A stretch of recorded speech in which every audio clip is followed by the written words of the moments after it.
see the trail picks up on the other side right there. But we won't be crossing today, that's for sure.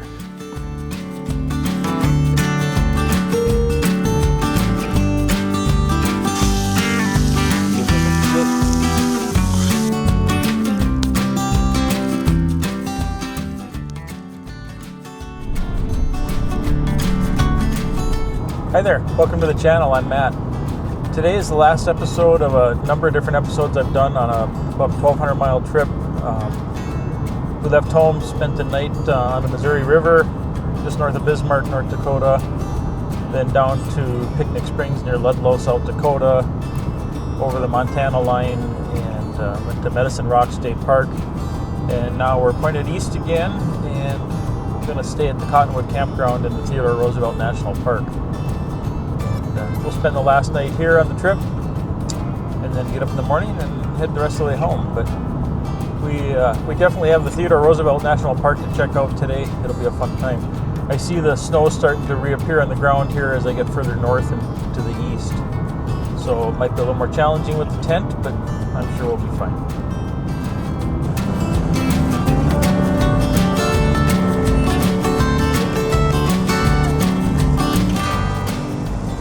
Well, we made it to the Cottonwood Campground. I'm going to check out some of the registration stuff here for the campground itself, and then we'll go pick out a site. All right, I think I found a spot.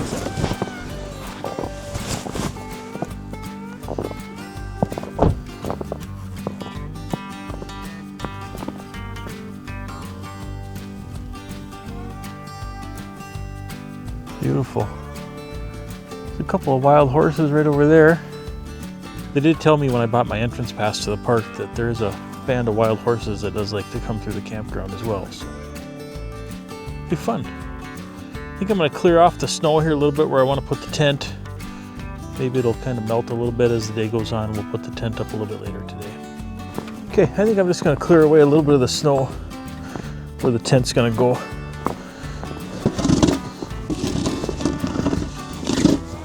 Just help keep things just a hair bit drier. Yeah, that should do.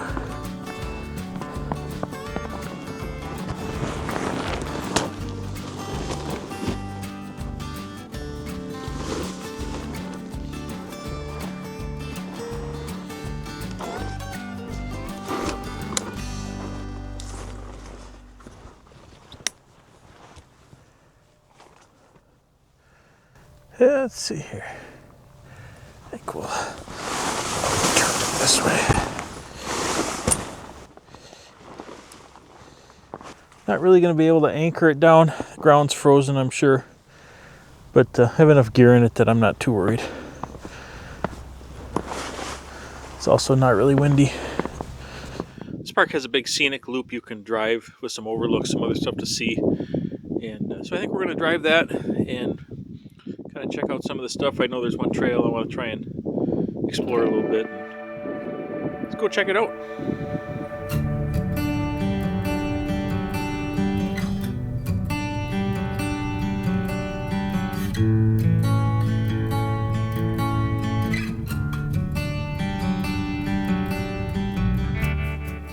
So this is the Peaceful Valley Ranch. This complex spans the successive eras of the area's recent history. It was a ranch in the late 1800s, a dude ranch in the 1920s, headquarters of the CCC and the WPA in the 30s, and then park headquarters in the 50s and 60s. And then they did guided horseback riding out of here until 2014. So there's some old buildings, and it looks like a couple of pretty modern buildings.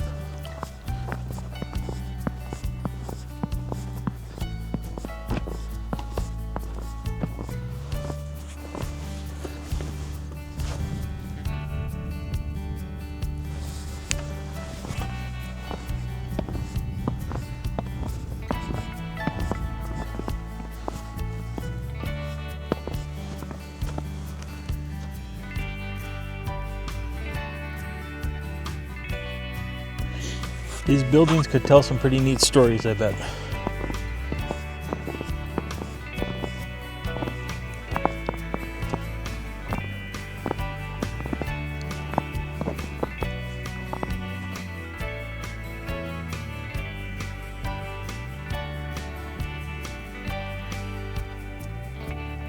We're just gonna walk down to the river. Should be a pretty short walk. Does say there's no bridge over the river. Check the river conditions before crossing. That would be an interesting time.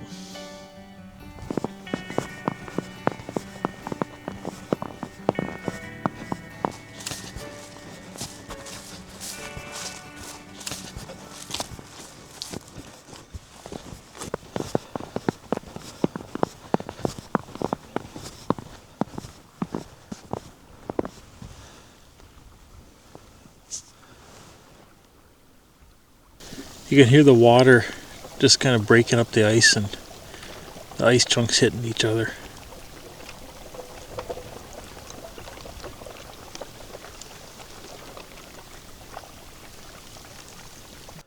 You can see the trail picks up on the other side right there. But we won't be crossing today, that's for sure.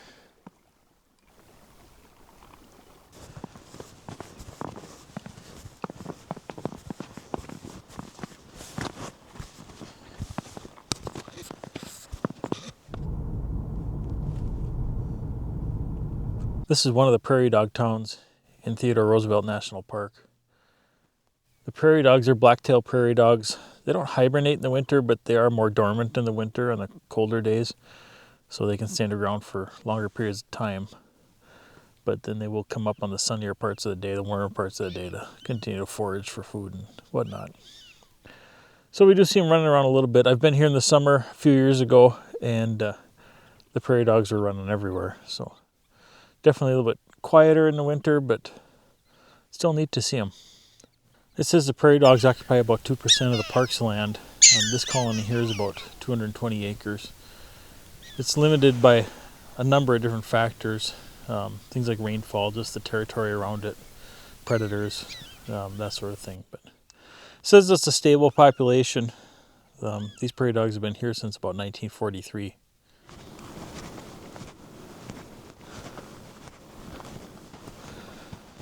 Oh, wow.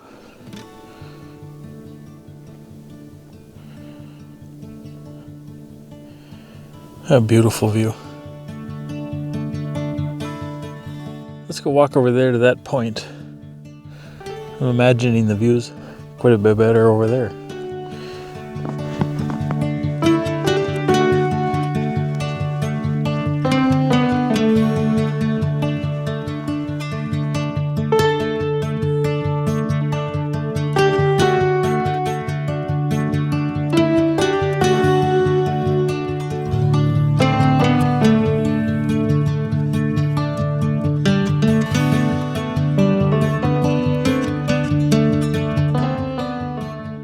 You can see some horses down there, way down there in the valley.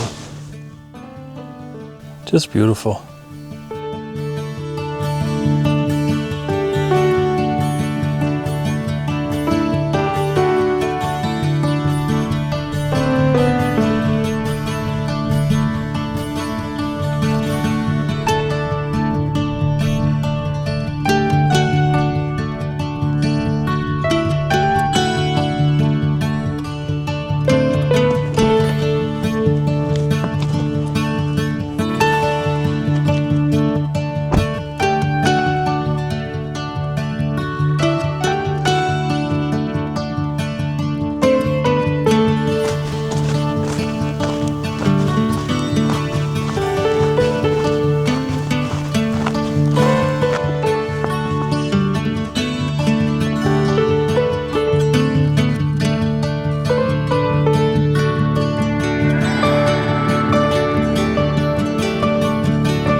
I can see steps carved in right up there. So I'm guessing that's where the trail's going. Should be a nice view when they get up there.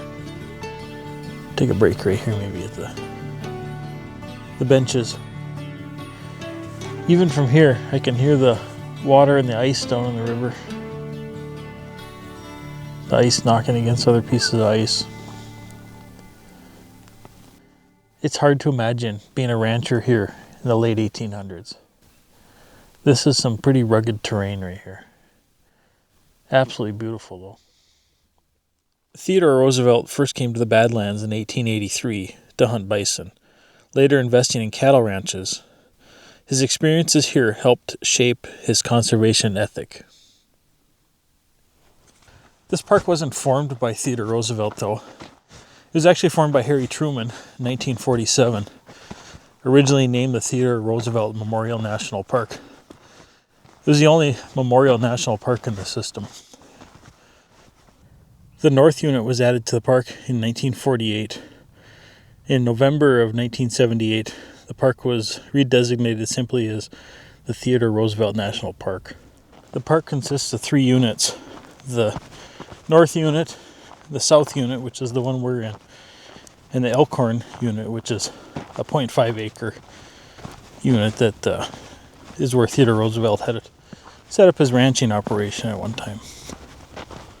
Roosevelt frequently credited his time in the North Dakota Badlands as the defining period of his life, famously stating that he never would have been president if it had not been for my experiences in North Dakota.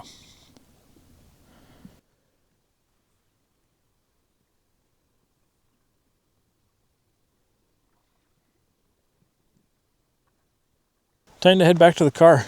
We've got some more exploring to do yet.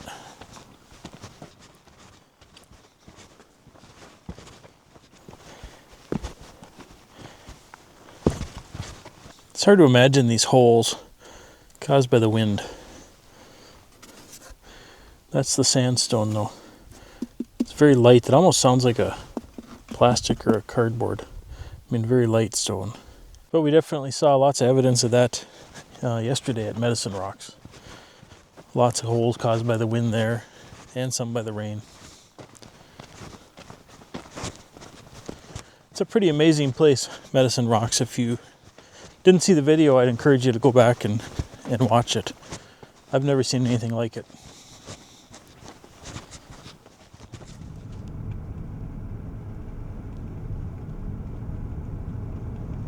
There's some wild horses there. I think these are the ones I saw from the overlook a while ago.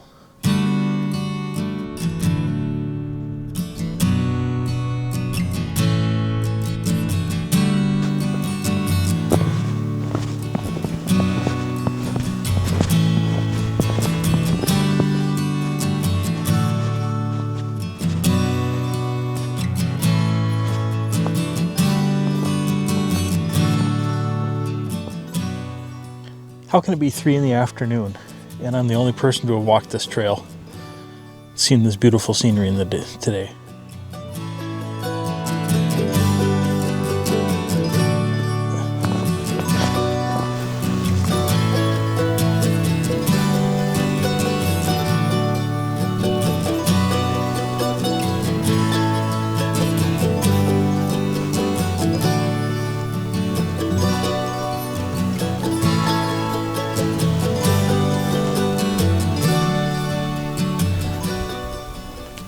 Take a walk down here, look for some wildlife.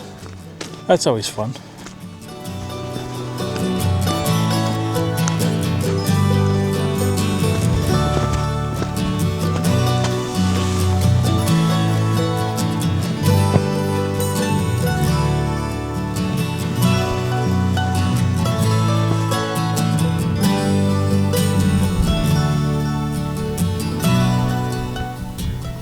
I've sat here for probably 20 minutes looking for wildlife, haven't seen any yet.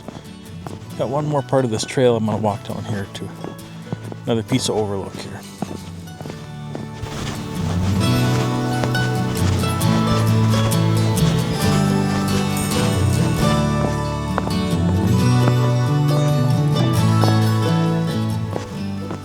It looks like this trail goes right up onto that point over there. That's a little more ambitious than I think I'm going to do here today. It's a little narrower than I'd like to go. I'm sure the view from there is pretty spectacular. Not for me today.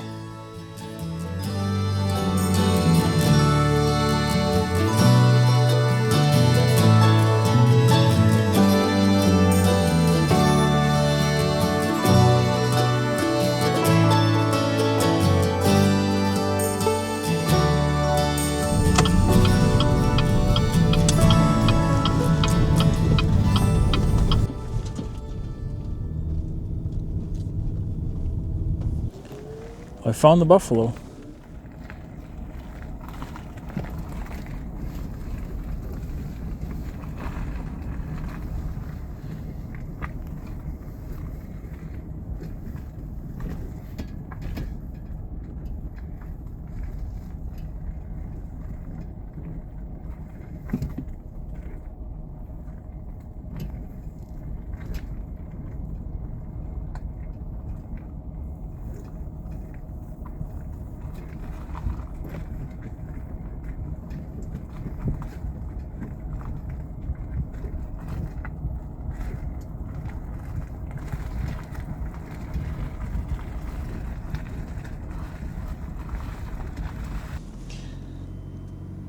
Well, I was going to walk the Buck Hill Trail, but it seems unlikely at this point. But this was probably better to see the buffalo.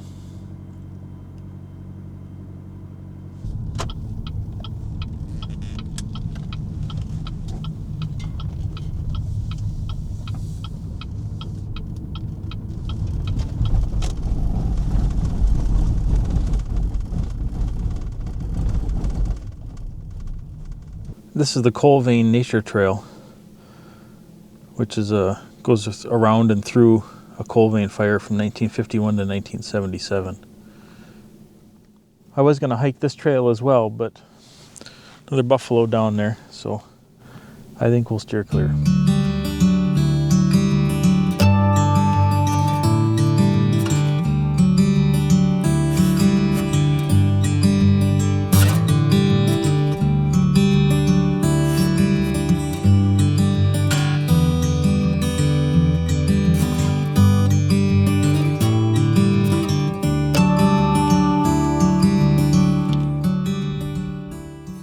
I see something right, where's my finger?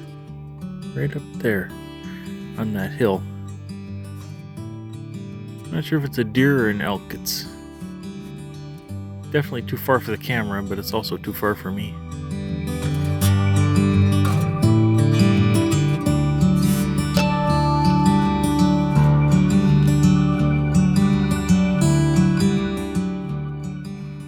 Well, I think it's about time to head back to camp and grill up some steaks. I'm starving.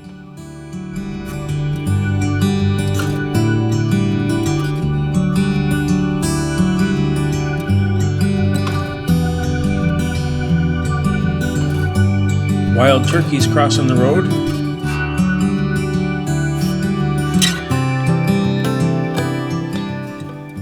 This is the view off the back of my campsite.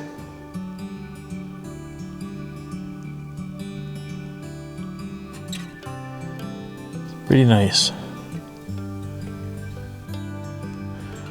And just on the other side of the river there, you probably can't see it, but there's a buffalo grazing right up there. Well, back at the campground now. For dinner tonight, I'm going to have some venison steak and fry up an onion on the Blackstone. So we'll start by cutting up the onion, and then we'll heat up the Blackstone and throw the steaks on. Should be good. I'm starving. So these are some venison chops from a deer we had. I just patted them dry, and then I seasoned them up some Blackstone's blackened steak and then some High Plains steak from Blackstone. They're pretty thin. They're going to cook really fast on the Blackstone. So we'll have to watch the heat. You don't want to cook them well. I'm really just kind of shooting for medium. Oh yeah. These are coming along nice.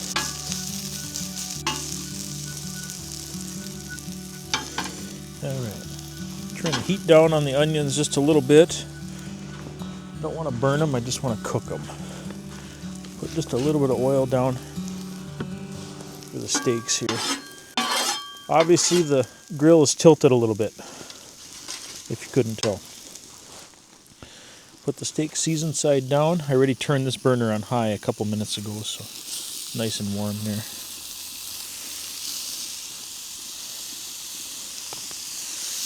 And like I said, these are not going to take long to cook at all. So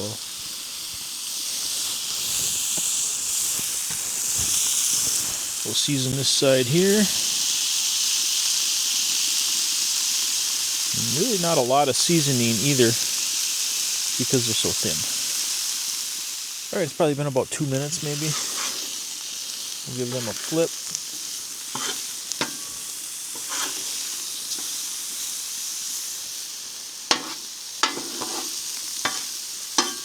Alright, I think they're done.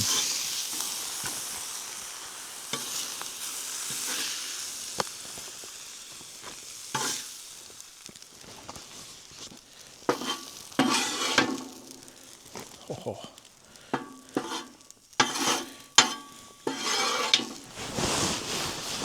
Oh.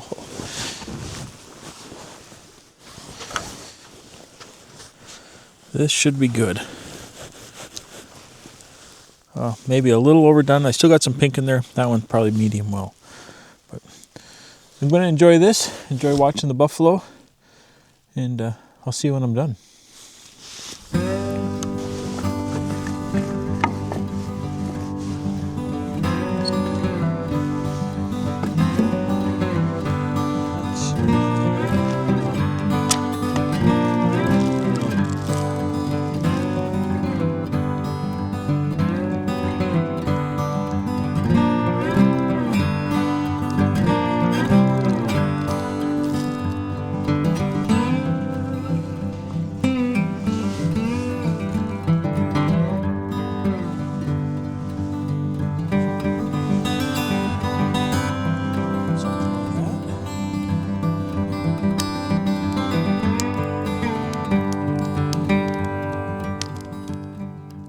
Wow, what a trip.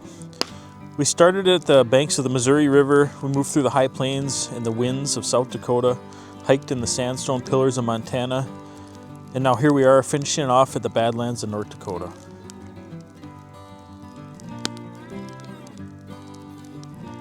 People often ask me if you need a big rig to pull off a trip like this. The answer is a resounding no.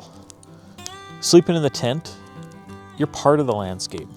You're feeling that wind. You're feeling those cold evenings. And it's what makes this 1,200-mile journey just that much better. You're really part of what's going on around you. It adds a whole new element to the trip that, honestly, I didn't predict. And something I won't forget. Seeing the landscape, seeing the scenery, that's certainly been very enjoyable. But experiencing it the way I experienced it, that's a whole new element. We're headed home tomorrow. Be the cap of the 1,200-mile journey. If you've liked what you've seen, please hit that subscribe button. It really helps. I started this journey with about 250 subscribers and really hoping to be over the 300 mark by the time I roll in the driveway. So from the Badlands in North Dakota, I'll see you tomorrow.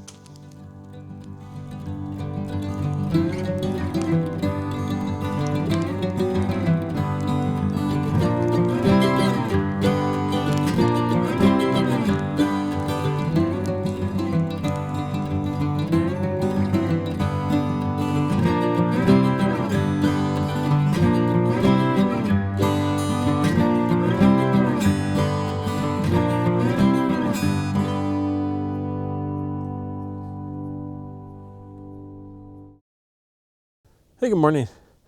Another pretty decent night of sleep. Had some issues with the heater in the middle of the night. Gotta still try and figure out, but snowed a little bit here last night. I heard the snow coming down about 2 o'clock, 2:30, something like that. Probably got about a half inch, just enough to make everything white. Kind of pretty in. So, kind of cold. Gonna get packed up and hit the road. I see our friendly neighborhood buffalo is still grazing in the same area.